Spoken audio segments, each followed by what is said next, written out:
everybody. My name is Meghan Borah. I'm here in my studio, my messy studio outside of Chicago, and I'm here to answer a few questions about my upcoming show with Galleri Urbane.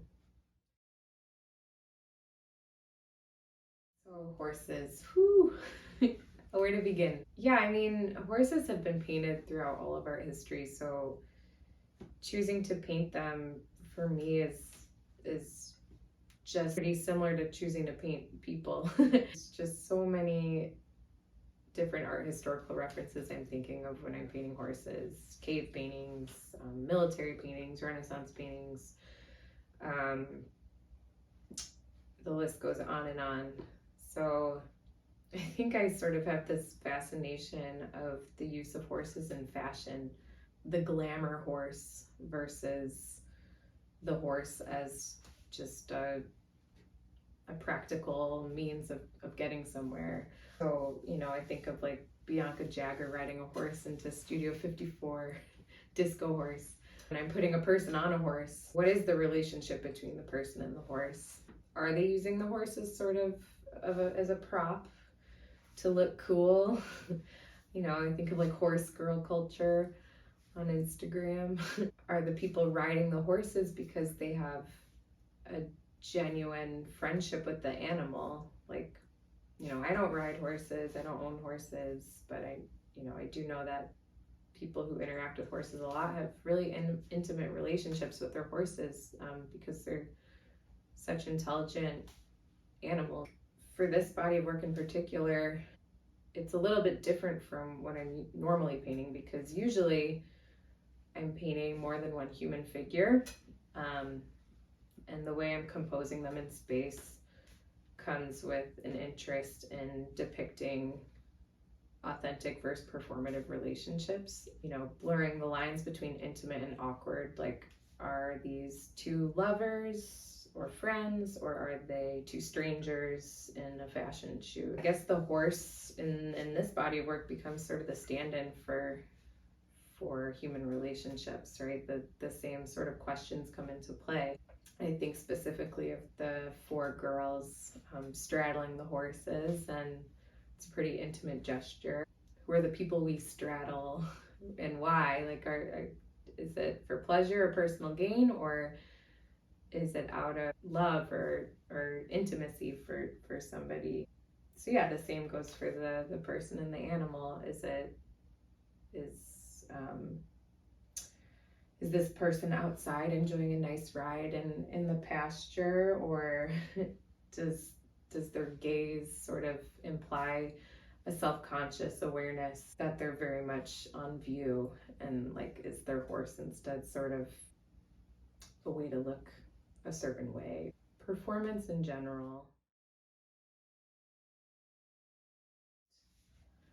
The surfaces of textiles have often been an inspiration for my work. I'm just drawn to the colors and the patterns that happen in a lot of antique tapestries. I look at a lot of verdure tapestries, which have a lot of natural elements in them. So woodland scenes or animals, forests, flora. When I'm painting an environment, I'm interested in creating a space that can be sort of read as either a true natural environment for the figure, or like sort of a backdrop for them. So looking at tapestries helps me enter that mode where I'm flattening these natural elements, and it just becomes a conversation about, decoration. Are these flowers attempts at like really depicting real flowers, or are they depictions of a decorative object like wallpaper or fabric or something like that? That's true for all the faces in my paintings. The ambiguity of the expressions is really important to my work. There needs to be a space for the viewer to enter, and I'm very aware that the face is the first thing the viewer is going to pick out in the painting. Like, we're just instinctually primed to go straight to the face.